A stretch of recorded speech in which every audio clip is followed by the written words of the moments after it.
CM ಸ್ಥಾನಕ್ಕೆ ಸಿದ್ದರಾಮಯ್ಯ ನಿನ್ನೆ ರಾಜಭವನಕ್ಕೆ ತೆರಳಿ ರಾಜೀನಾಮೆ ನೀಡಿದರು. ಗವರ್ನರ್ ಅನುಪಸ್ಥಿತಿಯಲ್ಲಿ ನಿನ್ನೆ ರಾಜ್ಯಪಾಲರ ಕಾರ್ಯದರ್ಶಿಗೆ ರಾಜೀನಾಮೆ ಪತ್ರ ಸಲ್ಲಿಸಿದರು. ಇದೀಗ ಸಿದ್ದರಾಮಯ್ಯ ರಾಜೀನಾಮೆಯನ್ನ ಗವರ್ನರ್ ಅಂಗೀಕರಿಸಿದ್ದಾರೆ. ತಮ್ಮ ವಿವೇಚನಾಧಿಕಾರ ಬಳಸಿ ರಾಜೀನಾಮೆಯನ್ನ ಗವರ್ನರ್ ಗೆಹ್ಲೋಟ್ ಅಂಗೀಕರಿಸಿದ್ದಾರೆ. ಇನ್ನು ನೂತನ ಸಿಎಂ ಆಯ್ಕೆ ಆಗುವವರೆಗೆ ಹಂಗಾಮಿ ಸಿಎಂ ಆಗಿ ಮುಂದುವರಿಯಲು ಸಿದ್ದರಾಮಯ್ಯಗೆ ಹೇಳಲಾಗಿದೆ. ನಾಳೆನೇ ಸಿಎಲ್ಪಿ ಸಭೆ ನಿಗದಿಯಾಗಿದೆ. ಸಂಜೆ 4 ಗಂಟೆಗೆ ಸಭೆ ನಿಗದಿಯಾಗಿದ್ದು, ಸಿಎಲ್ಪಿ ಸಭೆಯಲ್ಲಿ ಯಾವುದೇ ಗೊಂದಲವಾಗದಂತೆ ಹೈಕಮಾಂಡ್ ಮುನ್ನೆಚ್ಚರಿಕೆ ವಹಿಸಿದೆ. ಎಲ್ಲ ಶಾಸಕರಿಗೂ ಬೆಂಗಳೂರಿಗೆ ಬರುವಂತೆ ಸೂಚನೆ ಕೊಡಲಾಗಿದೆ. ನಾಳೆ ರಾಜ್ಯಕ್ಕೆ ಕೆಸಿ ವೇಣುಗೋಪಾಲ್ ಸುರ್ಜೇವಾಲಾ ಆಗಮಿಸಲಿದ್ದು ಸಭೆ ನಡೆಸಲಿದ್ದಾರೆ. ಸಿಎಲ್ಪಿ ಸಭೆ ಬಳಿಕ ಇನ್ನು ಸಿದ್ದರಾಮಯ್ಯ ಹಾಗೂ ಡಿಕೆಶಿ ಜೊತೆಗೆ ರಾಜಭವನಕ್ಕೆ ತೆರಳಿ ಸರ್ಕಾರ ರಚನೆಗೆ ಹಕ್ಕು ಮಂಡಿಸಲಿದ್ದಾರೆ. ಇನ್ನು ಖಾಸಗಿ ಹೋಟೆಲ್ನಲ್ಲಿ ಸಿಎಲ್ಪಿ ಸಭೆ ಸೇರಿದರೆ ಜನರು ಜಮಾಯಿಸುವ ಸಾಧ್ಯತೆ ಕೂಡ ಇದೆ.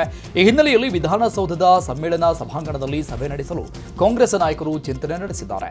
ನಾಳೆ ಸಂಜೆ 4 ಗಂಟೆಗೆ ಸಭೆ ನಿಗದಿಯಾಗಿದ್ದು, ವಿಧಾನಸೌಧದ ಸಮ್ಮೇಳನ ಸಭಾಂಗಣದಲ್ಲಿಯೇ ಸಭೆ ನಡೆಯಲಿದೆ. ಶಾಸಕಾಂಗ ಪಕ್ಷದ ಸಭೆಯಲ್ಲಿ ಬೇರೆ ಯಾವುದೇ ಹೆಸರು ಬರಲ್ಲ. ಮುಂದಿನ ಸಿಎಂ ಡಿಕೆ ಶಿವಕುಮಾರ್, ನಾಳೆಯ ಶಾಸಕಾಂಗ ಪಕ್ಷದ ಸಭೆಯಲ್ಲೂ ಡಿಕೆಶಿ ಅವರನ್ನೇ ಆಯ್ಕೆ ಮಾಡಲಾಗುತ್ತೆ. ಬಳಿಕ ಗವರ್ನರ್ ಭೇಟಿಯಾಗಿ ಪದಗ್ರಹಣಕ್ಕೆ ಸಮಯ ಕೇಳ್ತೀವಿ ಅಂತ ಸರ್ಕಾರದ ಮುಖ್ಯ ಸಚೇತಕ ಅಶೋಕ್ ಪಟ್ಟಣ್ ಹೇಳಿದ್ದಾರೆ. ಕಾರ್ಯಕ್ರಮ ಹೋಗಿ ರಾಜಭವನ್ಗೆ ಹೋಗಿ ಡಿ ಕೆ ಶಿವಕುಮಾರ್ ನನಗೆ ಇದು ಮಾಡಿದ್ದಾರೆ, ಸರ್ವಮತದಿಂದ ನಾನು ಮುಖ್ಯಮಂತ್ರಿ ಮಾಡಿದ್ದಾರೆ, ತಾವು ನಮಗೆ ಮಂತ್ರಿಮಂಡಲ ಮಾಡೋಕ್ಕೆ ಅವಕಾಶ ಕೊಟ್ಟಿದ್ದಾರೆ, ನೀವು ಯಾವ ಡೇಟ್ ಹೇಳ್ತೀರೋ ಅವ್ರು ಕೊಡ್ತೀವಿ ಅಂತ ಅವ್ರು ಹೇಳ್ತಾರೆ. ಆವಾಗ ಮತ್ತೆ ಎಲ್ಲ ಚರ್ಚೆ ಮಾಡಿ ಎಲ್ಲ ಮಂತ್ರಿಗಳ ಮಂಡಲದೆಲ್ಲ ಒಂದು ಲಿಸ್ಟ್ ತೊಗೊಂಡು ಆಮೇಲೆ ಅವರು ಸ್ವೇರಿಂಗ್ ಟೈಮ್ಗೆ ಪ್ರಮಾಣ ವಚನ ಮಾಡಿಸೋಕೆ ಡೇಟ್ ಗೊತ್ತುಪಡಿಸ್ತಾರೆ. ಸಿ ಎಮ್ ಗೊತ್ತು, ಸಿದ್ದರಾಮಯ್ಯವ್ರಿಗೆ ಗೊತ್ತು, ಎಲ್ಲರಿಗೂ ಗೊತ್ತು. ಹೆಸರು ಇರೋದೇ ಇವ್ರದ್ದು ಡಿ ಕೆ ಶಿವಕುಮಾರ್. ನಾವು ಸುತ್ತಿ ಬಳಸಿ ಮಾತಾಡಲ್ಲ, ಇರೋದೇ ಡಿ ಕೆ ಶಿವಕುಮಾರ್ ಹೆಸರು. ನಾಳೆ ಆಗಲಿ ನಾಡ್ದಾಗಲೂ ಅವ್ರ ಹೆಸರು ಅನೌನ್ಸ್ ಮಾಡ್ತಾರೆ. ಡಿಕೆ ಶಿವಕುಮಾರ್ ಪದಗ್ರಹಣಕ್ಕೆ ತಯಾರಿ ಮಾಡಲಾಗ್ತಾ ಇದೆ. ಪ್ರಮಾಣ ವಚನ ಕಾರ್ಯಕ್ರಮಕ್ಕಾಗಿ ಡಿಕೆಶಿ 2 ಜಾಗವನ್ನು ಆಯ್ಕೆ ಮಾಡಿಕೊಂಡಿದ್ದಾರೆ. ಕಂಠೀರವ ಸ್ಟೇಡಿಯಂ ಹಾಗೂ ವಿಧಾನಸೌಧದ ಮೆಟ್ಟಿಲುಗಳ ಮೇಲೆ ಕಾರ್ಯಕ್ರಮ ಆಯೋಜನೆಗೆ ಯೋಜನೆ ಮಾಡಿಕೊಂಡಿದ್ದಾರೆ ಎನ್ನಲಾಗಿದೆ. ಈ ಹಿಂದೆ ಎಸ್ಎಂ ಕೃಷ್ಣ, ಎಚ್ಡಿಕೆ ಅವರು ವಿಧಾನಸೌಧದ ಮುಂದೆ ಅಧಿಕಾರ ಸ್ವೀಕರಿಸಿದರು. ತಮ್ಮ ರಾಜಕೀಯ ಗುರು ಎಸ್ಎಂ ಕೃಷ್ಣರಂತೆ ವಿಧಾನಸೌಧದ ಮುಂದೆ ಪ್ರಮಾಣ ವಚನ ಸ್ವೀಕರಿಸಿ ತಮ್ಮ ರಾಜಕೀಯ ಬದ್ಧ ವೈರಿಗಳಿಗೆ ತಕ್ಕ ಸಂದೇಶ ನೀಡಲು ಸಿದ್ಧತೆ ಮಾಡಿಕೊಂಡಿದ್ದಾರೆ. ಸಿದ್ದರಾಮಯ್ಯ ದೆಹಲಿ ಪ್ರವಾಸದಲ್ಲಿದ್ದಾರೆ. ಸೋನಿಯಾ ನಿವಾಸಕ್ಕೆ ತೆರಳಿದ ಸಿದ್ದರಾಮಯ್ಯ ಕೆಲಕಾಲ ಚರ್ಚೆ ಮಾಡಿದ್ದಾರೆ. ಈ ವೇಳೆ ಸೋನಿಯಾ ಗಾಂಧಿಗೆ ಸಿಎಂ ಧನ್ಯವಾದ ತಿಳಿಸಿದ್ದು, ಇನ್ನು ಸೋನಿಯಾ ನಿವಾಸದಲ್ಲಿ ರಾಹುಲ್ ಗಾಂಧಿ ಜೊತೆಗೂ ಚರ್ಚೆ ಮಾಡಿದ್ದಾರೆ. ಈ ವೇಳೆ ಸಿದ್ದರಾಮಯ್ಯಗೆ ಜಾರ್ಜ್ ರಾಜ್ಯ ಉಸ್ತುವಾರಿ ಸುರ್ಜೇವಾಲಾ ಸಾಥ್ ಕೊಟ್ಟಿದ್ದಾರೆ. ಸಿದ್ದರಾಮಯ್ಯರನ್ನ ಆತ್ಮೀಯವಾಗಿ ಆಲಿಂಗಿಸಿಕೊಂಡ ರಾಹುಲ್ ಗಾಂಧಿ ರಾಷ್ಟ್ರ ರಾಜಕಾರಣಕ್ಕೆ ಬರುವಂತೆ ಆಹ್ವಾನ ಕೊಟ್ಟಿದ್ದಾರಂತೆ. ನಾನು ನಿಮ್ಮ ಜೊತೆಗೆ ಇದ್ದೇನೆ, ಯಾವುದೇ ಕಾರಣಕ್ಕೂ ಟೆನ್ಷನ್ ಬೇಡ ಅಂತ ಅಭಯ ನೀಡಿದ್ದಾರಂತೆ. ರಾಷ್ಟ್ರ ಮಟ್ಟದಲ್ಲಿ ಒಂದು ಒಬಿಸಿ ಗಟ್ಟಿ ಧ್ವನಿಯಾಗುವ ಅರ್ಹತೆ ನಿಮಗೆ ಇದೆ ಅಂದಿರೋ ರಾಹುಲ್ ರಾಷ್ಟ್ರ ರಾಜಕಾರಣಕ್ಕೆ ಆಗಮಿಸುವಂತೆ ಆಹ್ವಾನ ಕೊಟ್ಟಿದ್ದು, ಪುತ್ರನ ರಾಜಕೀಯ ಭವಿಷ್ಯ ನಮ್ಮ ಜವಾಬ್ದಾರಿ ಅಂತ ಅಭಯ ಕೊಟ್ಟಿದ್ದಾರಂತೆ. ರಾಹುಲ್ ಭೇಟಿ ಬಳಿಕ ಸಿದ್ದರಾಮಯ್ಯ ಅವರು ಎಐಸಿಸಿ ಅಧ್ಯಕ್ಷ ಮಲ್ಲಿಕಾರ್ಜುನ ಖರ್ಗೆ ಅವರನ್ನ ಭೇಟಿಯಾಗಿದ್ದಾರೆ. ಭೇಟಿ ವೇಳೆ ಸಿದ್ದರಾಮಯ್ಯಗೆ ವಿಶ್ ಮಾಡಿದ ಖರ್ಗೆ ಕೂಡ ರಾಷ್ಟ್ರ ರಾಜಕಾರಣಕ್ಕೆ ಆಗಮಿಸುವಂತೆ ಒತ್ತಡ ಹೇರಿದ್ದಾರೆ ಎನ್ನಲಾಗಿದೆ. ಭೇಟಿ ವೇಳೆ ಕೆಜೆ ಜಾರ್ಜ್, ಪ್ರಿಯಾಂಕ್ ಖರ್ಗೆ, ವಿಧಾನ ಪರಿಷತ್ ಸದಸ್ಯ ಡಾಕ್ಟರ್ ಯತೀಂದ್ರ ಸಿದ್ದರಾಮಯ್ಯ ಹಾಜರಿದ್ದರು. ದೆಹಲಿಯಲ್ಲಿ ಎಐಸಿಸಿ ಪ್ರಧಾನ ಕಾರ್ಯದರ್ಶಿ ಕೆಸಿ ವೇಣುಗೋಪಾಲ್ ಅವರನ್ನ ಸಿಎಂ ಸಿದ್ದರಾಮಯ್ಯ ಭೇಟಿ ಮಾಡಿದ್ದಾರೆ. ರಾಹುಲ್ ಗಾಂಧಿ ಹಾಗೂ ಎಐಸಿಸಿ ಅಧ್ಯಕ್ಷ ಮಲ್ಲಿಕಾರ್ಜುನ ಖರ್ಗೆ ಅವರನ್ನ ಭೇಟಿಯಾದ ಬಳಿಕ ವೇಣುಗೋಪಾಲ್ ಅವರನ್ನ ಭೇಟಿಯಾಗಿ ಮಾತುಕತೆ ನಡೆಸಿದರು. ಈ ವೇಳೆ ಸಿದ್ದರಾಮಯ್ಯರವರ ಕಾರ್ಯವೈಖರಿ ಹಾಗೂ ನಿರ್ಲಿಪ್ತ ಮನೋಭಾವವನ್ನು ವೇಣುಗೋಪಾಲ್ ಹೊಗಳಿದ್ದು ಶುಭ ಹಾರೈಸಿದ್ದಾರೆ. ದೆಹಲಿಯಲ್ಲಿ ಸಿದ್ದರಾಮಯ್ಯನವರನ್ನ ಭೇಟಿಯಾದ ಡಿಕೆಶಿ ಕೆಲಕಾಲ ಚರ್ಚೆ ನಡೆಸಿದ್ದಾರೆ. ಶಾಸಕಾಂಗ ಸಭೆ, ಗವರ್ನರ್ ಭೇಟಿ, ಪ್ರಮಾಣ ವಚನ ಸೇರಿದಂತೆ ವಿವಿಧ ವಿಚಾರಗಳ ಬಗ್ಗೆ ಡಿಕೆಶಿ ಚರ್ಚೆ ಮಾಡಿದ್ದಾರೆ ಎನ್ನಲಾಗಿದೆ. ಇನ್ನು ಭೇಟಿ ವೇಳೆ ಕೆಜೆ ಜಾರ್ಜ್ ಕೂಡ ಉಪಸ್ಥಿತರಿದ್ದರು. ಕರ್ನಾಟಕ ಭವನದಲ್ಲಿ ಡಿಕೆಶಿ ಸಂಸದರು ಹಾಗೂ ಶಾಸಕರ ಜೊತೆ ಸಮಾಲೋಚನೆ ನಡೆಸಿದ್ದಾರೆ. ದೆಹಲಿಯಲ್ಲಿರುವ ರಾಜ್ಯದ ಶಾಸಕರು ಹಾಗೂ ಕಾಂಗ್ರೆಸ್ ಸಂಸದರ ಜೊತೆ ಡಿಕೆಶಿ ಮಾತುಕತೆ ಮಾಡಿದರು. ಇನ್ನು ಪದಗ್ರಹಣ ಕಾರ್ಯಕ್ರಮ ಹಾಗೂ ನಾಳೆಯ ಸಿಎಲ್ಪಿ ಸಭೆ ಬಗ್ಗೆಯೂ ಡಿಕೆಶಿ ಚರ್ಚೆ ಮಾಡಿದ್ದಾರೆ. ಶಾಸಕ ಸತೀಶ್ ಜಾರಕಿಹೊಳಿ ಬೆಂಗಳೂರಲ್ಲಿ ಸುದ್ದಿಗೋಷ್ಠಿ ನಡೆಸಿದರು. ಈ ವೇಳೆ ಸಿದ್ದರಾಮಯ್ಯ ನಿರ್ಗಮನದ ಬಗ್ಗೆ ಜಾರಕಿಹೊಳಿ ಮಾತನಾಡಿದ್ದಾರೆ. ರಾಜಕೀಯದಲ್ಲಿ ರಾಜೀನಾಮೆ ಕೊಡೋದು, ಹೊಸಬರು ಬರೋದು ಹೊಸದೇನಲ್ಲ, ಒಪ್ಪಂದದಂತೆ ತೀರ್ಮಾನ ಆಗಿದೆ. ಇವತ್ತೆಲ್ಲ ಅಂದ್ರೆ 2 ವರ್ಷದಲ್ಲಿ ಯಾರನ್ನೂ ಕೇಳಿ ಡಿಸಿಷನ್ ತೆಗೆದುಕೊಂಡಿದ್ದಲ್ಲ. ಸಿದ್ದರಾಮಯ್ಯ ವಿರುದ್ಧ ಸಹಿ ಸಂಗ್ರಹ ಎಲ್ಲ ಊಹಾಪೋಹ ಅಷ್ಟೇ ಅಂತ ಹೇಳಿದ್ದಾರೆ. ಸಿಗ್ಲವೇ ಇಲ್ಲ ಆಗೋದು ಏನು, ಅವ್ರೇನು ಯಾರು ಕೇಳಿ ಏನೋ ಡಿಸಿಷನ್ ತೊಗೊಂಡಿಲ್ಲ. ಮುಂಚೆ ಏನು ಅಗ್ರಿಮೆಂಟ್ ಆಯಿತು ಅದ್ರ ಪ್ರಕಾರ ಡಿಸಿಷನ್ ತೊಗೊಂಡಿತ್ತಲ್ಲ, ಯಾರು ಹೇಳೋದು ಕೇಳೋದು ಅವ್ರು ಸಹಿ ಮಾಡಿದ್ರು ಇವ್ರು ಸಹಿ ಮಾಡಿದ್ರು ಅದು ವಾಪಸ್ ಅಷ್ಟೇ ಇದು. ಇದರಲ್ಲಿ ಯಾರು ಕೇಳಿ ಕೂಡ ಮಾತಾಡಲಿಕ್ಕೆ ಅವಕಾಶ ಇಲ್ಲವೇ ಇಲ್ಲ. ಡೆಲ್ಲಿ ಹಂತದಲ್ಲಿ ಆಗಿದೆ ನಾವು ಹೇಳ್ತೀವಲ್ಲ, ಡೆಲ್ಲಿಯಲ್ಲಿ ಆಗಿದೆ ನಮ್ಗೆ ಗೊತ್ತಿಲ್ಲ, ಅದು ಪದೇ ಪದೇ ನಾವು ಹೇಳಿದ್ದೀವಿ. ಡೆಲ್ಲಿಯಲ್ಲಿ ನಿರ್ಣಯ ಆಗಿತ್ತು, ಅಲ್ಲೇ ಅದನ್ನು ಮುಗಿಸಿದ್ದಾರೆ. ಮತ್ತು ಇನ್ನು ಬೆಂಗಳೂರಲ್ಲಿ ಅದನ್ನು ಚರ್ಚೆ ಮಾಡೋದ್ರಲ್ಲಿ ಇಲ್ಲ ಇನ್ನು ಪ್ರಶ್ನೆ ಇಲ್ಲ. ಈಗ ಹೈಕಮಾಂಡ್ ಡಿಸಿಷನ್ ತೊಂದಾಗ ಪ್ರಶ್ನೆ ಬರೋದಿಲ್ಲ. ಅದು ಆಗೋದು ಏನು. ಹಾಗೇನೆ ಅಹಿಂದ ನಾಯಕತ್ವದ ಬಗ್ಗೆ ಕೂಡ ಸತೀಶ್ ಜಾರಕಿಹೊಳಿ ಮಾತನಾಡಿದ್ರು. ಅಹಿಂದ ಅಂದರೆ ಸುಮಾರು 500 ಜಾತಿಗಳಿವೆ. ಸಿದ್ದರಾಮಯ್ಯ ಬಳಿಕ ಯಾರಾದರೂ ಅಹಿಂದ ಧ್ವಜ ಕೊಂಡೊಯ್ಯಬೇಕಲ್ವಾ? ನಾನು ಅಹಿಂದ ಧ್ವಜ ಕೊಂಡೊಯ್ಯುತ್ತೇನೆ ಅಂತ ಹೇಳುತ್ತಾ ನಾನು ಅಹಿಂದ ನಾಯಕ ಆಗ್ತೀನಿ ಅಂತ ಪರೋಕ್ಷವಾಗಿ ಹೇಳಿದ್ದಾರೆ. ಅಲ್ಲ, ಅವ್ರು ಆಲ್ರೆಡಿ ಹೇಳಿದ್ದಾರೆ, ಅದು ಕರೆಕ್ಟ್. ಅದ್ರ ತಕ್ಕ ನಾವು ಕೆಲಸ ಮಾಡಬೇಕು, ನಡಿಬೇಕು. ಎಷ್ಟು ಜನ ಅಹಿಂದ ಅಂದರೆ ಸುಮಾರು ಒಂದು 500 ಜಾತಿ ಇದೆ, ಸುಮಾರು ಸಂಖ್ಯೆ ಇದೆ. ಅವನ್ನೆಲ್ಲ ವಿಶ್ವಾಸ ತಗೊಳ್ಳಿಕ್ಕೆ ಆದಾಗ ಅಹಿಂದ ಆಗ್ತೀವಿ. ಅದು ಮಾಡ್ಲಿಕ್ಕೆ ಪ್ರಯತ್ನ ಮಾಡ್ತೀವಿ. ಮಾಡ್ತೀವಿ, ಖಂಡಿತವಾಗಿ ಮಾಡ್ತೀವಿ. ಒಯ್ಲಿಕ್ಕೆ ಪ್ರಯತ್ನ ಮಾಡ್ತೀವಿ. ಯಾರೋ ಒಬ್ಬರು ಒಯ್ಲೇಬೇಕು. ಕರ್ನಾಟಕದಲ್ಲಿ ಸಿಸ್ಟಮ್ ಇದೆ, ಅದು ಒಬ್ರು ಯಾರೋ ಅಹಿಂದ ನಾಯಕರು ಉದಯ ಆಗಲೇಬೇಕು. ಅದ್ರ ಮುಂದುವಯ್ಲಿಕ್ಕೆ ಪ್ರಯತ್ನ. ನಾನು ಸಚಿವ ಸ್ಥಾನದ ಆಕಾಂಕ್ಷಿ ಅಂತ ಶಾಸಕ ಅಲ್ಲಮ್ಮ ಪ್ರಭು ಪಾಟೀಲ್ ಹೇಳಿದ್ದಾರೆ. ನ್ಯೂಸ್ 18 ಜೊತೆ ಮಾತನಾಡಿದ ಅವರು, ಪ್ರಿಯಾಂಕ್ ಖರ್ಗೆಗೆ ಡಿಸಿಎಂ ಸ್ಥಾನ ಕೊಡಬೇಕು, ನನಗೂ ಮಂತ್ರಿ ಸ್ಥಾನ ಕೊಡಬೇಕು. ನಾನು ಸಚಿವ ಸ್ಥಾನದ ಆಕಾಂಕ್ಷಿ ಅಂತ ಅಲ್ಲಮ್ಮ ಪ್ರಭು ಪಾಟೀಲ್ ಹೇಳಿದ್ದಾರೆ. ಜಿಲ್ಲಾ ಮಂತ್ರಿ ಸ್ಥಾನದ ಆಕಾಂಕ್ಷಿ ಇದ್ದೀನಿ, ಇಲ್ಲ ಅಂತ ಯಾಕೆ ಹೇಳೋಣ. ಯಾಕೆ ನಾನು ರಾಜಕೀಯದಲ್ಲಿ ಇದ್ದೀನಿ.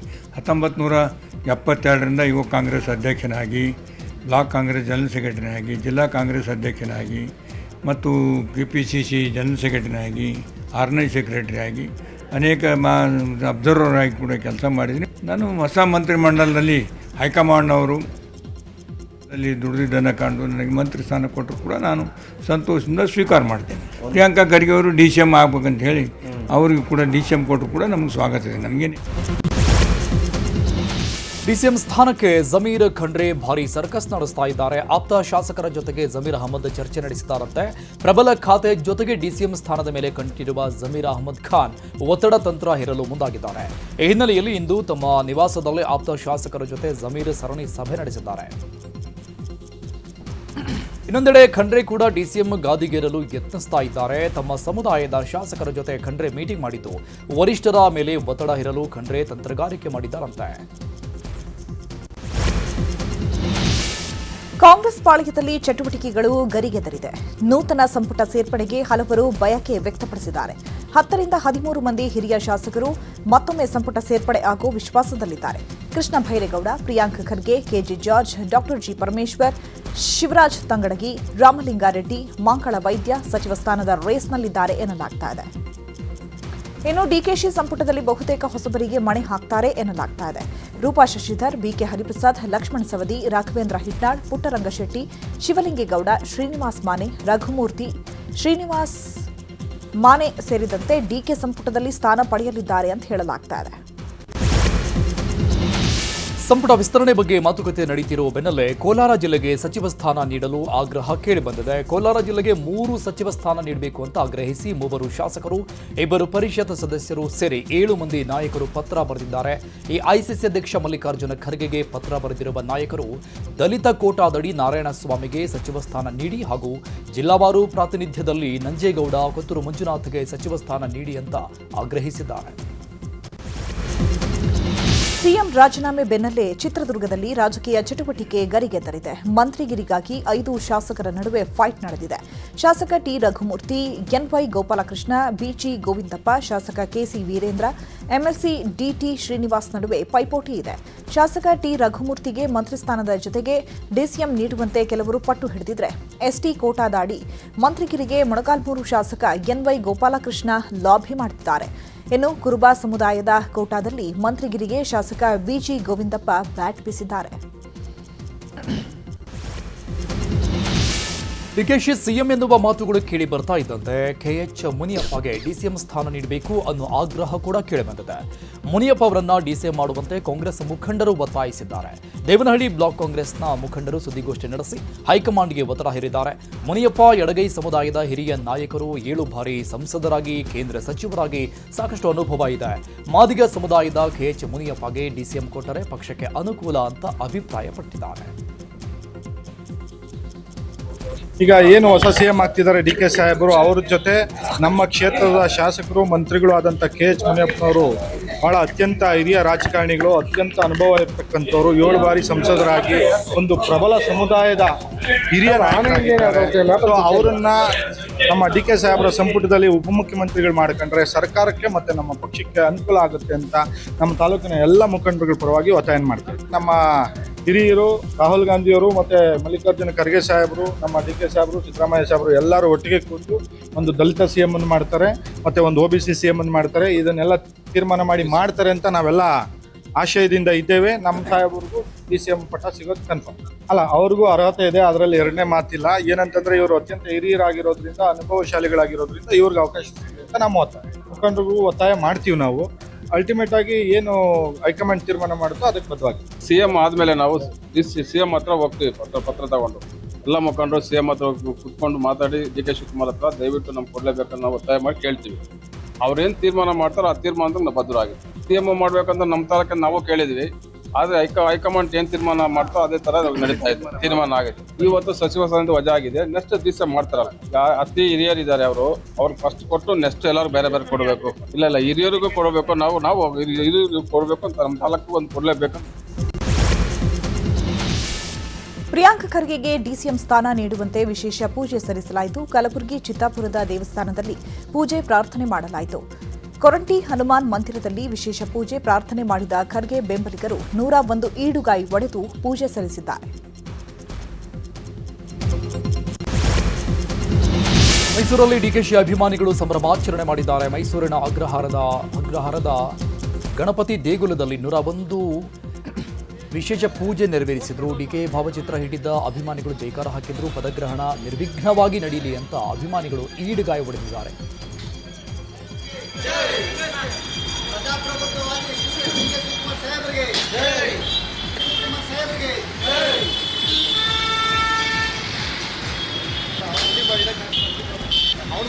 ಇವತ್ತು ನಾವು ವಿಶೇಷವಾಗಿ ಸಾಹೇಬ್ರ ಮುಖ್ಯಮಂತ್ರಿ ಆಗ್ತಾರೆ ಅನ್ನೋ ಉದ್ದೇಶದಿಂದ, ಆಶಯದಿಂದ ಈರಿಗೆ ಹೊಡೆದಿದ್ದೀವಿ, ಸ್ವೀಟ್ ಹಂಚ್ತಾ ಇದ್ದೀವಿ, ವಿಶೇಷ ಅರ್ಚನೆ ಮಾಡಿಸಿದ್ದೀವಿ. ಮುಂದೆನೂ ಕೂಡ ಅವ್ರ ಪರ ನಿರಂತರವಾಗಿ ನಾವು ಅವ್ರಿಗೆ ಒಳ್ಳೆಯದಾಗಲಿ ಅಂತ ನಾವು ಬಯಸ್ತಾನೆ ಇರ್ತೀವಿ. KPCC ಅಧ್ಯಕ್ಷ ಆಗಿ 6 ವರ್ಷ ಪೂರೈಸಿದ ದಿನ ನಾವು ವಿಶೇಷ ಪೂಜೆ ಮಾಡಿದ್ದು. ಆ ದೈವದ ಅನುಗ್ರಹ, ಕಾಂಗ್ರೆಸ್ ಪಕ್ಷದ ಅನುಕಂಪ, ಕಾಂಗ್ರೆಸ್ ಪಕ್ಷದ ಆಶೀರ್ವಾದ, ಕರ್ನಾಟಕ ಕಂಡ ಅಪ್ರತಿಮ ಧೀಮಂತ ನಾಯಕ ಸಿದ್ದರಾಮಯ್ಯ ಸಾಹೇಬರ ಆಶೀರ್ವಾದದಿಂದ ಇವತ್ತು DK ಶಿವಕುಮಾರ್ ಸಾಹೇಬರು ಮುಖ್ಯಮಂತ್ರಿ ಆಗ್ತಾಯಿದ್ದಾರೆ. ಇದು ಹೆಮ್ಮೆಯ ವಿಚಾರ. DK ಶಿವಕುಮಾರ್ ಅಂದರೆ ಕಾಂಗ್ರೆಸ್ ಪಕ್ಷದ ಅಸ್ಮಿತೆ. ಮುಂದೆ ಜನಪರ ಯೋಜನೆಗಳನ್ನು ಜನರಿಗೋಸ್ಕರ ಕರ್ನಾಟಕದ ಜಲ, ನೆಲ, ಭಾಷೆ ಎಲ್ಲ ವಿಚಾರದಲ್ಲೂ ರಾಜಿ ಆಗದೆ ಮುಂದುವರಿಸಿಕೊಂಡು ಹೋಗಬೇಕು ಅಂತ ಹೇಳೋದು ನಮ್ಮ DKಶಿ CM ಆಗಲಿ ಎಂದು ಹರಕೆ ಹೊತ್ತಿದ್ದ ಶಿಡ್ಲಘಟ್ಟ ವಿಧಾನಸಭಾ ಕ್ಷೇತ್ರದ ಕಾಂಗ್ರೆಸ್ ಅಪರಾಜಿತ ಅಭ್ಯರ್ಥಿ ರಾಜೀವ್ ಗೌಡ ತಮ್ಮ ಹರಕೆ ತೀರಿಸಿದ್ದಾರೆ. ನಿನ್ನೆಯೇ ಕುಟುಂಬ ಸಮೇತ ತಿರುಪತಿಗೆ ತೆರಳಿದ ರಾಜೀವ್ ಗೌಡ ತಿಮ್ಮಪ್ಪನಿಗೆ ಮುಡಿ ಸಮರ್ಪಿಸಿದ್ದಾರೆ. 2023ರ ಚುನಾವಣೆಯಲ್ಲಿ ರಾಜೀವ್ ಗೌಡರಿಗೆ ಇದೇ DKಶಿ ಟಿಕೆಟ್ ಕೊಡಿಸಿದ್ರು. ಇದೀಗ ತಮ್ಮ ರಾಜಕೀಯ ಗುರುವಿಗೆ CM ಸ್ಥಾನ ಸಿಗ್ತಾ ಇದ್ದಂತೆ ರಾಜೀವ್ ಗೌಡ ಹರ್ಷ ವ್ಯಕ್ತಪಡಿಸಿದ್ದಾರೆ. DK ಶಿವಕುಮಾರ್ ಅವರು CM ಆಗಲಿ ಅಂತ ಅಭಿಮಾನಿಗಳಿಂದ ಚಾಮರಾಜೇಶ್ವರನಿಗೆ ವಿಶೇಷ ಪೂಜೆ ಸಲ್ಲಿಸಲಾಗಿದೆ. ಚಾಮರಾಜನಗರ ಜಿಲ್ಲೆಯ ಚಾಮರಾಜೇಶ್ವರನಿಗೆ DKಶಿ CM ಆಗಲಿ ಅಂತ ಹೇಳಿ ಅಭಿಮಾನಿಗಳು ಹರಕೆ ಹೊತ್ತಿದ್ದಾರಂತೆ. ಈ ಹಿನ್ನೆಲೆ ಒಕ್ಕಲಿಗ ಸಮುದಾಯ ಹಾಗೂ DKಶಿ ಅಭಿಮಾನಿಗಳಿಂದ ವಿಶೇಷ ಪೂಜೆ ಸಲ್ಲಿಸಲಾಗಿದೆ. DKಶಿ ಹೆಸರಲ್ಲಿ ಸಂಕಲ್ಪ ಅರ್ಚನೆ ಮಾಡಿಸಿ ದೇವರಿಗೆ ಈಡುಗಾಯಿ ಹೊಡೆದು ಹರಕೆ ತೀರಿಸಲಾಗಿದೆ. ಅಲ್ಲದೆ DKಶಿ ನಿರ್ವಿಘ್ನವಾಗಿ ರಾಜ್ಯದ CM ಆಗಲಿ ಅಂತ ಹೇಳಿ ಹಾರೈಸಿದ್ದಾರೆ. ನಮ್ಮ ಕರ್ನಾಟಕ ರಾಜ್ಯಕ್ಕೆ ಮುಖ್ಯಮಂತ್ರಿಗಳಾಗಿ ಎಲ್ಲ ಜನರ ಸೇವೆ ಮಾಡಬೇಕು ಅಂತ ನಾವು ಹರಕೆ ಹೊತ್ತಿದ್ವಿ. ಅದೇ ರೀತಿ ಆಗಿದೆ. ಹಂಗಾಗಿ ಇವತ್ತು ಪೂಜೆ ಸಲ್ಲಿಸಿದ್ದೀವಿ. ಅವರ ಒಂದು ಶಕ್ತಿಯ ನಿಮಿತ್ತ, ಒಂದು ಶಕ್ತಿಯ ಪ್ರದರ್ಶನ, ಒಂದು ಬುದ್ಧಿವಂತಿಕೆಯ ಪ್ರದರ್ಶನ, ಒಂದು ರಿಸೋರ್ಸಸ್ ಮೂಲಕ ಇವಾಗ ಒಂದು ಕರ್ನಾಟಕಕ್ಕೆ, ಒಂದು ಕಾಂಗ್ರೆಸ್ ಪಕ್ಷಕ್ಕೆ ಒಂದು ಶಕ್ತಿ ಬಂದಿದೆ. ಮುಂದೆ ಅವರು ಕರ್ನಾಟಕ ರಾಜ್ಯ ಮುಖ್ಯಮಂತ್ರಿ ಆದಮೇಲೆ ಯಾವುದೇ ಜನಾಂಗ ಇರಲಿ, ಎಲ್ಲ ಜನಾಂಗಕ್ಕೂ ಒಳ್ಳೆಯ ಸೇವೆಯನ್ನು ಮಾಡಬೇಕು, ಒಳ್ಳೆಯ ಹೆಸರನ್ನು ಪಡಿಬೇಕು. ಪುನಃ 28ನೇ ಇಸ್ವಿ ಬರುವ ಇದರಲ್ಲಿ ಎಲೆಕ್ಷನ್ಲಿ ಚುನಾವಣೆಯಲ್ಲಿ ಮುಂದೆ ಅವರು ಕೂಡ ಮುಂದೆ ನಿಂತು ಮುಂದೆ ಬರುವಂಗೆ ಪುನಃ ಯಶಸ್ವಿಯಾಗಿ ಹೆಚ್ಚಿನ ಶಾಸಕರನ್ನ ಗೆಲ್ಲಿಸಿ ಪುನಃ ಇನ್ನೊಂದು ಸಾರಿ ಅವರು ಮುಖ್ಯಮಂತ್ರಿ ಆಗಿ ಇನ್ನೊಂದು 5 ವರ್ಷ ಸರ್ವ್ ಮಾಡಬೇಕು ಅಂತ ನಾವೆಲ್ಲ ಪ್ರಾರ್ಥನೆ ಮಾಡ್ಕೊತಾ ಇದ್ದೀವಿ. ಸಿದ್ದರಾಮಯ್ಯ ರಾಜೀನಾಮೆ ಸಲ್ಲಿಕೆ ಬಳಿಕ ಡಿಸಿಎಂ ಡಿಕೆ ಶಿವಕುಮಾರ್ ಎಕ್ಸ್ ಖಾತೆಯಲ್ಲಿ ಸಿದ್ದರಾಮಯ್ಯ ಅವರ ಒಡನಾಟದ ಬಗ್ಗೆ ಬರೆದುಕೊಂಡಿದ್ದಾರೆ. ಇವರು ವರನೂ ಕೊಡಲ್ಲ, ಶಾಪನೂ ಕೊಡಲ್ಲ, ಅವಕಾಶ ಮಾತ್ರ ಕೊಡ್ತಾನೆ. ಆ ಕೊಟ್ಟಿರುವ ಅವಕಾಶದಲ್ಲಿ ನಾವು ಏನು ಸಾಧನೆ ಮಾಡುತ್ತೇವೆ ಅನ್ನೋದು ಮುಖ್ಯ. ಇದಕ್ಕೆ ಅತ್ಯುತ್ತಮ ಉದಾಹರಣೆಗೆ ನಮ್ಮ ಸಿದ್ದರಾಮಯ್ಯನವರು ಮೈಸೂರು ಜಿಲ್ಲೆಯ ಹಳ್ಳಿಯೊಂದರಲ್ಲಿ ಹುಟ್ಟಿ ಬೆಳೆದು ಹೋರಾಟದ ಮೂಲಕ ರಾಜಕೀಯಕ್ಕೆ ಬಂದು ಮುಖ್ಯಮಂತ್ರಿಯಾಗಿ ಸೇವೆ ಸಲ್ಲಿಸಿದ್ದಾರೆ. ಮುಂದಿನ ದಿನಗಳಲ್ಲೂ ಹಿರಿಯರ ಅನುಭವ ನಮಗೆ ಹೀಗೆಯೇ ಮುಂದುವರಿಯಲಿ ಎಂದು ಆಶಿಸುತ್ತೇನೆ ಅಂತ ಬರೆದುಕೊಂಡಿದ್ದಾರೆ. ಇನ್ನು ನಿರ್ಗಮಿತ ಸಚಿವ ದಿನೇಶ್ ಗುಂಡೂರಾವ್ ಕೂಡ ಟ್ವೀಟ್ ಮಾಡಿದ್ದು, ರಾಜಕೀಯ ಸಿದ್ಧಾಂತಗಳ ಮೀರಿದ ಧೀಮಂತ ನಾಯಕ, ಶೋಷಿತರ ಮತ್ತು ಬಡವರ ಧ್ವನಿಯಾಗಿ ಸದಾ ಮಿಡಿಯುವ ಸಿದ್ದರಾಮಯ್ಯ ಅವರಿಗೆ ಅಧಿಕಾರವಾಗಲಿ ಕುರ್ಚಿಯಾಗಲಿ ಎಂದಿಗೂ ದೊಡ್ಡದಲ್ಲ ಅಂತ ಭಾವುಕವಾಗಿ ಬರೆದುಕೊಂಡಿದ್ದಾರೆ. ಸೋಮವಾರ ಡಿಕೆ ಶಿವಕುಮಾರ್ ಸಿಎಂ ಆಗಿ ಪ್ರಮಾಣ ವಚನ ಹಿನ್ನೆಲೆ ರಾಮನಗರದಲ್ಲಿ ಶಾಸಕ ಇಕ್ಬಾಲ್ ಹುಸೇನ್ ಸಭೆ ನಡೆಸಿದರು. ಜಿಲ್ಲಾ ಕಾಂಗ್ರೆಸ್ ಕಚೇರಿಯಲ್ಲಿ ಕಾರ್ಯಕರ್ತರ ಸಭೆ ನಡೆಸಿದ ಇಕ್ಬಾಲ್ ಹುಸೇನ್ ಪ್ರಮಾಣ ವಚನ ಕಾರ್ಯಕ್ರಮಕ್ಕೆ ತೆರಳುವ ಬಗ್ಗೆ ಕಾರ್ಯಕರ್ತರ ಜೊತೆ ಚರ್ಚಿಸಿದ್ದಾರೆ. ಅವರ ಕ್ಷೇತ್ರದಲ್ಲಿ ಜವಾಬ್ದಾರಿ ತಗೊಂಡು ಜನಗಳು ಕರ್ಕೊಂಡು ಹೋಗ್ಬೇಕು ಅಂತ ಹೇಳಿ ನಾವೆಲ್ಲ ಅಂದ್ಕೊಂಡಿದ್ದೀವಿ. ನಾನು ಬಾಲಕೃಷ್ಣ ಅವರು, ಸುರೇಶ್ ಸಾಹೇಬ್ರು ಅವರ ಕ್ಷೇತ್ರದಲ್ಲಿ ಅವರು ಜನಕ್ಕೆ ಎಲ್ಲ ರೀತಿಯಾದಂಥ ವ್ಯವಸ್ಥೆ ಮಾಡಿ, ಬಸ್ಸು, ಊಟ, ತಿಂಡಿ ಎಲ್ಲ ವ್ಯವಸ್ಥೆ ಎಲ್ಲ ಮಾಡಿಸಿ ಇದು ನಮ್ಮ ಕಾರ್ಯಕ್ರಮ ಪದಗ್ರಹಣಕ್ಕೆ ಹೋಗ್ಬೇಕಂತೇಳಿ ತೀರ್ಮಾನ ಮಾಡಿ ನಮ್ಮ ಜಿಲ್ಲೆಯಿಂದ ಒಂದು 40,000ದಿಂದ 50,000 ಜನ ಅನ್ಕೊಂಡಿದೀವಿ. ನಾವೆಲ್ಲರೂ ಕೂಡ ಒಂದು 10,000 ಜನ ಹೋಗ್ಬೇಕಂತ ಅನ್ಕೊಂಡಿದ್ವಿ. ನಾಳೆ 4 ಗಂಟೆಗೆ CLP ಇದೆ ಅಂತ ಹೇಳ್ತಾ ಇದ್ದೆ. ಅಲ್ಲಿ ಆಗು ಹೋಗು ಚರ್ಚೆ ಎಲ್ಲ ಮಾಡಿ ರೂಪುರೇಷೆಗಳನ್ನ ಮಾಡ್ತೀವಿ. ಹಂಗಾಮಿ ಸಿಎಂ ಸಿದ್ದರಾಮಯ್ಯ ರಾಜೀನಾಮೆ ನೆನೆದು ದಾವಣಗೆರೆಯಲ್ಲಿ ಸಚಿವ ಎಂಸಿ ಸುಧಾಕರ್ ಕಣ್ಣೀರು ಹಾಕಿದ್ದಾರೆ. ಬಡವರ ಬಗ್ಗೆ ಸಿದ್ದರಾಮಯ್ಯನವರಿಗೆ ಕಾಳಜಿ ಇತ್ತು. ನಿನ್ನೆ ಸಭೆ ವೇಳೆ ಎಲ್ಲ ಮಂತ್ರಿಗಳಿಗೆ ಸಿದ್ದರಾಮಯ್ಯ ಧನ್ಯವಾದ ತಿಳಿಸಿದ್ರು. ಅದೇ ರೀತಿ ಡಿಕೆಶಿಗೆ ಸಹಕಾರ ಕೊಡ್ತೀನಿ ಎಂಬ ಮಾತನ್ನು ಹೇಳಿದ್ರು. ನಾವೆಲ್ಲ ರಾಜಕೀಯ ವ್ಯವಸ್ಥೆಯಲ್ಲಿದ್ದೀವಿ, ಅಧಿಕಾರ ಯಾವತ್ತೂ ಶಾಶ್ವತ ಅಲ್ಲ, ನಾವ್ಯಾರೂ ಅವರನ್ನ ಮರೆಯೋಕೆ ಸಾಧ್ಯವಿಲ್ಲ ಅಂತ ಭಾವುಕರಾಗಿದ್ದಾರೆ. ಮಂತ್ರಿಗಳು ಕೆಲವರು ಅವರ ಗುಣ, ಅವರ ಆಡಳಿತ ವೈಖರಿ, ಅವರಲ್ಲಿ ಏನು ಒಂದು ಹಣಕಾಸು ಇಲಾಖೆ ನಿರ್ವಹಣೆ ಮಾಡಿರ್ತಕ್ಕಂಥ ರೀತಿ ಮತ್ತು ಸಮಾಜದಲ್ಲಿ ಶೋಷಿತ ವರ್ಗ, ಬಡವರ ಬಗ್ಗೆ ಅವ್ರಿಗಿದ್ದಂಥ ಕಾಳಜಿ, ಇವೆಲ್ಲ ಅವರ ಒಂದು ವ್ಯಕ್ತಿತ್ವದ ಗುಣಗಾನವನ್ನು ಮಾಡ್ತಕ್ಕಂಥ ಕೆಲಸ ಆಯಿತು. ಆ ಸಂದರ್ಭದಲ್ಲಿ ಭಾವೋದ್ವೇಗಕ್ಕೆ ನಾವೆಲ್ಲರೂ ಒಳಗಾದ್ವಿ. ನಮಗೆಲ್ರಿಗೂ ಭಾಳ ನೋವಾಯಿತು. ಆ ರೀತಿ ಒಂದು ಕುಟುಂಬದಲ್ಲಿ ಭಾಳ ಅನ್ಯೋನ್ಯವಾಗಿ ನಡೆದಂಥ ಒಂದು ಸಂದರ್ಭ ಅದು. ಆ ರೀತಿ ಭಾವನೆಗಳು ಎಲ್ಲರಿಗೂ ಆಯಿತು ಅಷ್ಟೇ, ಬಿಟ್ಟರೆ ಬೇರೆ ಆಗಲಿಲ್ಲ. ನಾವೆಲ್ಲ ರಾಜಕೀಯ ವ್ಯವಸ್ಥೆಯಲ್ಲಿದ್ದೀವಿ. ಅಧಿಕಾರ ಯಾರಿಗೂ ಶಾಶ್ವತ ಇಲ್ಲ.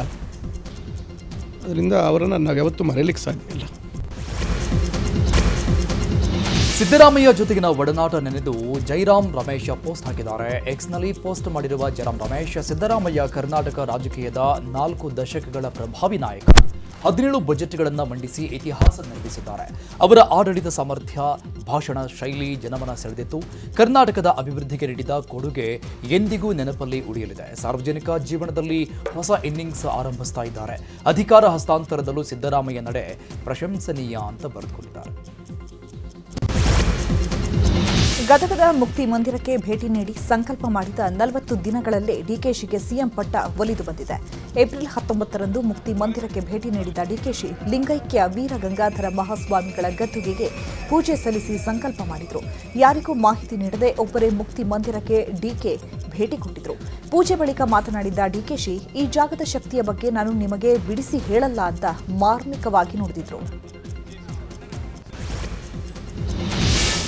ಡಿಕೆ ಶಿವಕುಮಾರ್ ಬಗ್ಗೆ ಗಂಗಾವತಿ ಶಾಸಕ ಗಾಲಿ ಜನಾರ್ದನ್ ರೆಡ್ಡಿ ಕೊಪ್ಪಳದಲ್ಲಿ ಮಾತನಾಡಿದ್ದಾರೆ. ಡಿಕೆಶಿ ಅವರೊಂದಿಗೆ ಈ ಹಿಂದೆ ನಾನು ಕೆಲಸ ಮಾಡಿದ್ದೇನೆ. ಈಗ ಅವರು ಸಿಎಂ ಆಗ್ತಾರೆ, ದೂರದೃಷ್ಟಿಯುಳ್ಳ ಮುಖ್ಯಮಂತ್ರಿ ಆಗಲಿದ್ದಾರೆ. ಸಿದ್ದರಾಮಯ್ಯ ರಾಜೀನಾಮೆ ನೀಡುತ್ತಾರೆ, ಡಿಕೆಶಿ ಸಿಎಂ ಆಗುತ್ತಾರೆ ಅಂತ ಹಿಂದೆ ಹೇಳಿದ್ದೆ. ಈಗ ಅವರು ರಾಜೀನಾಮೆ ನೀಡಿದ್ದಾರೆ ಅಂತ ಹೇಳಿದ್ದಾರೆ.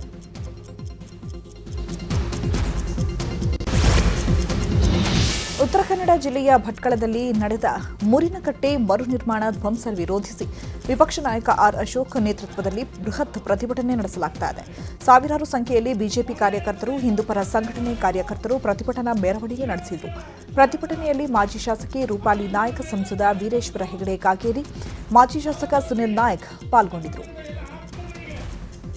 ಶಾಂತಿ ಸಿಗಬೇಕು ಅಂತ ಹೇಳಿ ನಾವು 1 ನಿಮಿಷ ಮೌನವನ್ನು ಆಚರಣೆ ಮಾಡೋಣ. ಇನ್ನು ಇದೇ ವಿಚಾರವಾಗಿ ಮಾಕಳ ವೈದ್ಯ ಮಾತನಾಡಿದ್ದು, ಮುರಿನಕಟ್ಟೆ ವಿವಾದ ಇದ್ದಿದ್ದು ಕಳೆದ ಬಿಜೆಪಿ ಸರ್ಕಾರದಲ್ಲಿ. ಆವಾಗ ಮಾಜಿ ಶಾಸಕ ಸುನಿಲ್ ನಾಯ್ಕ್ ಹೊಂದಾಣಿಕೆ ಮಾಡಿಕೊಂಡಿದ್ರು ಅನ್ನೋ ಸಂಶಯ ಇದೆ. ಆವಾಗ ಸುಮ್ಮನೆ ಇದ್ದವರು ಈಗ ಯಾಕೆ ಗದ್ದಲ ಗಲಾಟೆ ಮಾಡೋದು? ನಾನು ದೇವಸ್ಥಾನ ಕಟ್ಟುವವನು, ಮುರಿನಕಟ್ಟೆ ಸಹಿತ ಶಾಸ್ತ್ರೋಕ್ತವಾಗಿ ಕಟ್ತೇನೆ ಅಂತ ಹೇಳಿದ್ದಾರೆ.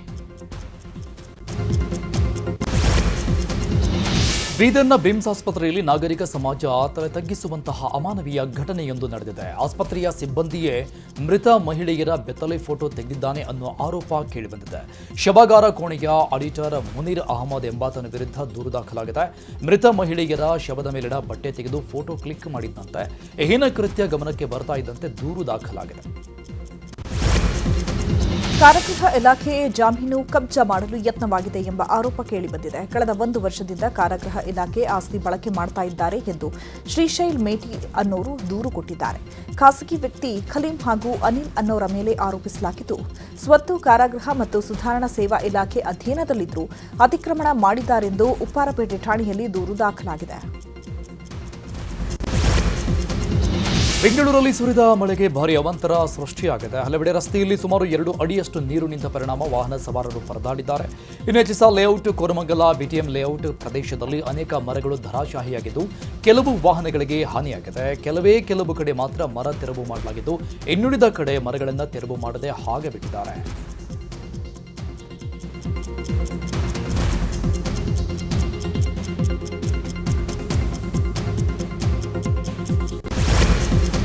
ಇವತ್ತು ನಟ ರಾಜಕಾರಣಿ ರೆಬಲ್ ಸ್ಟಾರ್ ಅಂಬರೀಷ್ ಅವರ 74ನೇ ಜನ್ಮದಿನೋತ್ಸವ. ಈ ಹಿನ್ನೆಲೆಯಲ್ಲಿ ಅಂಬಿ ಸಮಾಧಿಗೆ ಕುಟುಂಬಸ್ಥರಿಂದ ವಿಶೇಷ ಪೂಜೆ ಸಲ್ಲಿಸಲಾಗಿದೆ. ಕಂಠೀರವ ಸ್ಟುಡಿಯೋದಲ್ಲಿರುವ ಅಂಬಿ ಸಮಾಧಿಗೆ ಪತ್ನಿ ಸುಮಲತಾ ಹಾಗೂ ಪುತ್ರ ಅಭಿಷೇಕ್ ವಿಶೇಷ ಪೂಜೆ ಸಲ್ಲಿಸಿದ್ದಾರೆ. ಈ ವೇಳೆ ನಟ ನಿರ್ದೇಶಕ ರಾಕ್ಲೈನ್ ವೆಂಕಟೇಶ್ ಉಪಸ್ಥಿತರಿದ್ದರು. ಅಂಬಿ ಹುಟ್ಟುಹಬ್ಬ ಹಿನ್ನೆಲೆ ಸಮಾಧಿ ಬಳಿ ನೂರಾರು ಅಭಿಮಾನಿಗಳು ಬಂದು ಪೂಜೆ ಮಾಡುತ್ತಿದ್ದಾರೆ.